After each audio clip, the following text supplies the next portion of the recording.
first generation Vietnamese American, and here you are in American culture. You're not really respecting your own culture. And it took having a kid. But even then, it doesn't sound like you were fully going to your mom for advice. You were getting advices from your coworkers and people giving you books. It took the Weston A. Price Foundation and their emphasis on traditional foods for you to then go, oh, wait, I come from a tradition. Correct. I fought my mom a lot. After giving birth, in our culture, we have like a 40-day after phase where you don't do certain things, you eat certain things. For example, you keep your head warm. And I thought it was the silliest thing. You don't take a shower for 30 days. I was a week into after giving birth, and it could have been postpartum, but I literally broke down and cried. And I said, Mom, I need to take a shower. All these things going on. I need to like wash this up. She's like, fine, it is your choice if you do. But she told me, make sure you shut the door, turn the heat on. You don't turn the fan on. She was all about heat. She said, keep your head warm. Don't put your head by the window because the draft will come in. Well, I didn't listen because I think I know better. I slept without having a hat on. And that night I woke up with like the worst migraine, the worst headache of my life. Like it was searing pain through my skull. It was in that moment that I said, okay, I may consciously fight, but there is something there that I need to stop and listen to.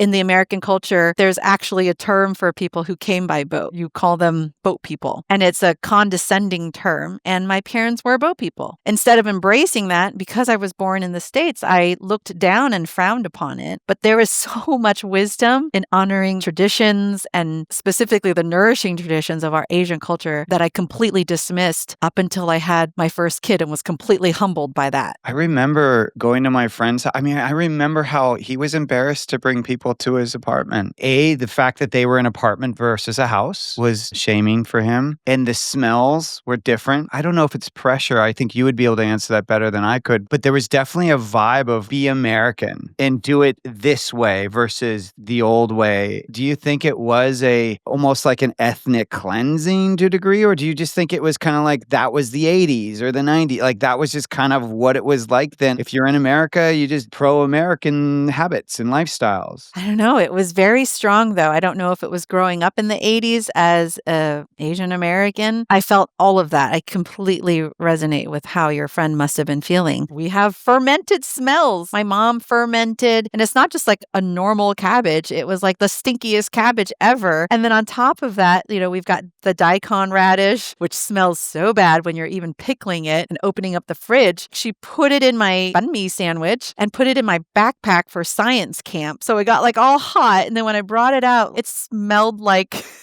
just like somebody just let it all out, right? I remember hearing the kids say, oh, who farted? And I was like, oh gosh, it's nothing. It's not from my backpack that I just brought out the sandwich. And no, I'm not eating it, right? So it's all of that. Even when my mom came to America and they were sponsored by a family in Seattle, it was a church family. She had asked them with her broken English where the organ meat was. She was asking for the gizzards. She was asking for the chicken feet. You said they were in Seattle, you said? Seattle. They were point toward Portland, Oregon and say, oh, the organ meats are that way?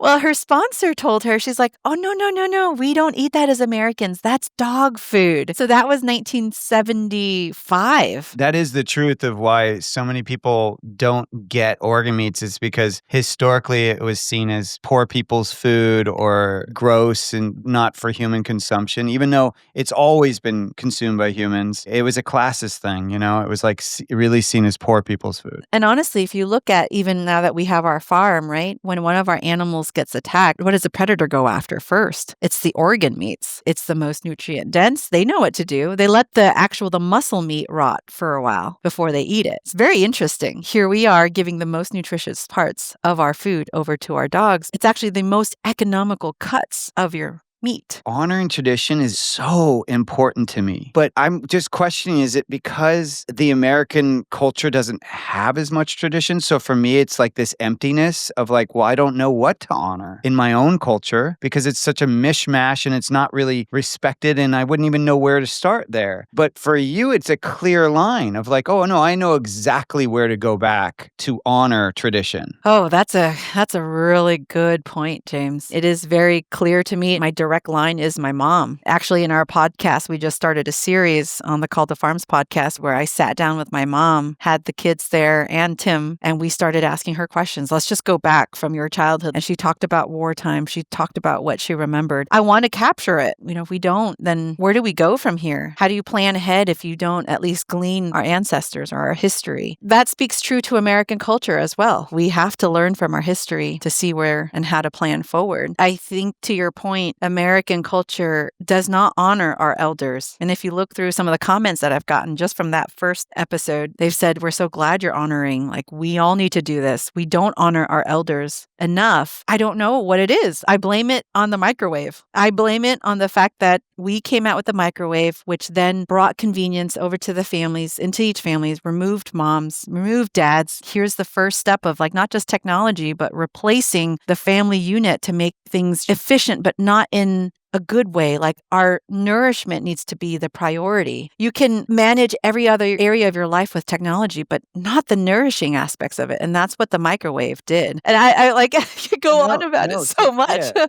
Sophia, that's huge, because I'm hearing something that I've never really thought about. So I used to substitute teach at one point before I went down the culinary path. And I remember I was always asking the kids what they ate for the morning. Already then I was really into health and just curious. I remember so many of them were eating their dinners and their breakfasts were all like microwave burritos. I never thought of it that way. In many ways, when we talk about being disconnected to our food, you're mirroring back like, oh, no, there's a connection of family with food in that it was your parents who connected you to what you ate. But once the microwave came, it suddenly was the corporation that bypassed your parents. You didn't need your parents. And now you completely relied on that corporation, that food business, to provide your nourishment and basically give you the meal you're going to eat, because you just throw it in the microwave and it's done. It's completely unnecessary for an adult supervision, right? Right, exactly. You ask the question, what is that tradition? How do I honor that tradition? Now, if you grew up like that, thankfully, my mom already had reservations on the microwave, but very many, even first generation Americans, grew up with the microwave. Like, my dad loved the microwave. Even though my mom cooked fresh food, he would still go back and microwave it, right? If you grew up in that,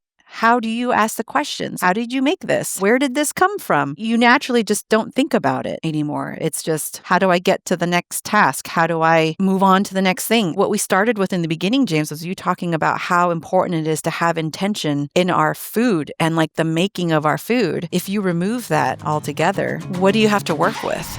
If you enjoyed the clip from the podcast, make sure to check out the next video up here, or head over to watch the full episode down here. And before you go, don't forget to hit the subscribe button. Come on. Yeah, thanks for watching.